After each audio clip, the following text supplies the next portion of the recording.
బాదం మిల్క్ తయారీ కోసం ముందుగా 30 వరకు కూడా బాదం గింజలను తీసుకుని 7 గంటల వరకు నానబెట్టుకోవాలి. నానబెట్టిన బాదం గింజలు అయితే బాగా ఉడుకుతాయి. ఇప్పుడు స్టవ్ మీద ఇలా నీటిలో వేసుకుని పెట్టుకున్న తర్వాత ఇలా నీళ్ళన్నీ బాయిల్ అయ్యేంత వరకు కూడా ఈ గింజలు మెత్తగా ఉడికేంత వరకు కూడా బాదం పప్పుని ఉడికించుకోవాలి.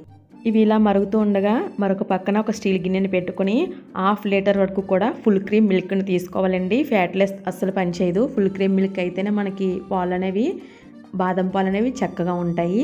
ఇప్పుడు ఈ పాలని అందులో యాడ్ చేసుకుని మంటని సిమ్లో పెట్టుకుని పాలు మరిగేంత వరకు కూడా మరిగించుకోవాలి.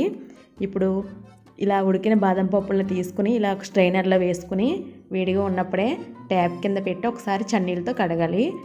అలా కడిగిన తర్వాత ఇలా ఒక్కసారి ఇలా నొక్కుతూ ఉంటే పిక్కలు అలా తొక్కలు అనేవి ఊడొచ్చేస్తూ ఉంటాయన్నమాట. పైన ఉండే స్కిన్ మొత్తం వచ్చేస్తుంది. బాదం పప్పులు పైన ఉండే స్కిన్ మొత్తం తీసేసుకున్న తర్వాత మళ్ళీ ఇంకొకసారి స్ట్రైనర్లో వేసి వాటర్ వేసి కడిగిన తర్వాత ఒక మిక్సీ జార్ తీసుకుని అందులోని ఇవి మొత్తము కూడా వేసి వీలైనంత వరకు కూడా మెత్తని పేస్ట్లా చేయాలి. అవసరమైతే మధ్య మధ్యలో కొంచెం నీళ్ళని పోసుకుంటూ ఫైన్గా పేస్ట్ చేసుకోవాలండి. చూడండి ఇక్కడ పాలలా ఎంత చక్కగా వచ్చాయో.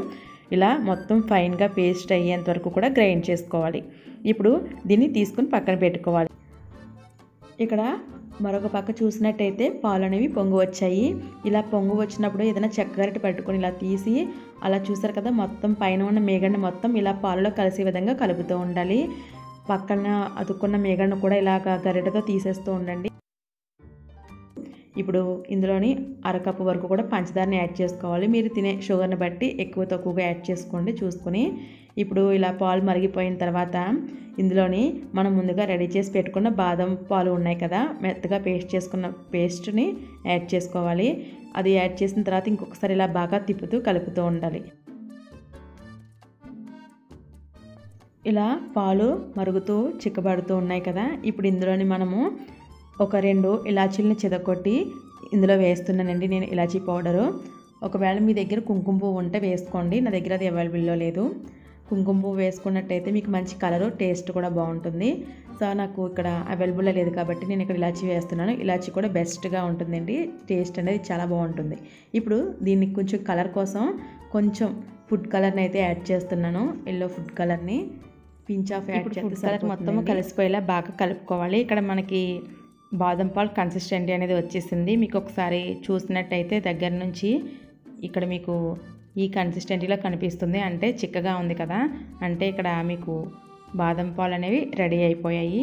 వెంటనే స్టవ్ ఆఫ్ చేసుకుంటే సరిపోతుంది. అంతేనండి, చాలా ఈజీగా ఇలా బాదం పాలని రెడీ చేసుకోవచ్చు. మన ఇంట్లోనే చాలా హెల్తీగా చేసుకోవచ్చు.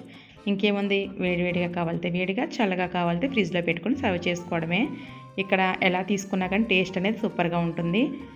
ఇప్పుడు ఇందులోని మనము కాస్త డ్రై ఫ్రూట్స్ని యాడ్ చేసుకోవడమే. నేను ఇక్కడ బాదాము జీడిపప్పులని పైన గార్నిష్ అయితే చేస్తున్నాను. మనం బయట కొనే బాదం మిల్క్ అనేది పౌడర్తో వస్తుందండి. అది ఎలా ఉంటుందో తెలియదు. అలా అచ్చంగా మనకి బాదం అయితే కలపరు కదా, కొంచెం ఫేక్ ఉంటుంది. కాబట్టి మనం ఇలా ఇంట్లో పిల్లలకి ఇంట్లోనే పాలు అనేవి మనకి అవైలబుల్లో ఉంటాయి. అలాగే బాదం ప్రతి ఒక్కరి ఇంట్లోని ఇప్పుడు తప్పనిసరిగా ఉన్న ఐటము. ఇలాచి మొత్తం ఇవన్నీ కూడా మనకి ఆల్మోస్ట్ అన్ని ఇంట్లో ఉండే ఐటమ్స్ అండి. ఏది బయట నుంచి కొనవలసిన పని లేకుండా ఈజీగా, చూసారు కదా ఎంత ఈజీగా మనం బాదం పాలని ఇంట్లోనే రెడీ చేసుకోవచ్చు. ఇంకెందుకు ఆలస్యం, మీరు కూడా చేస్తారా? తప్పకుండా ట్రై చేయండి.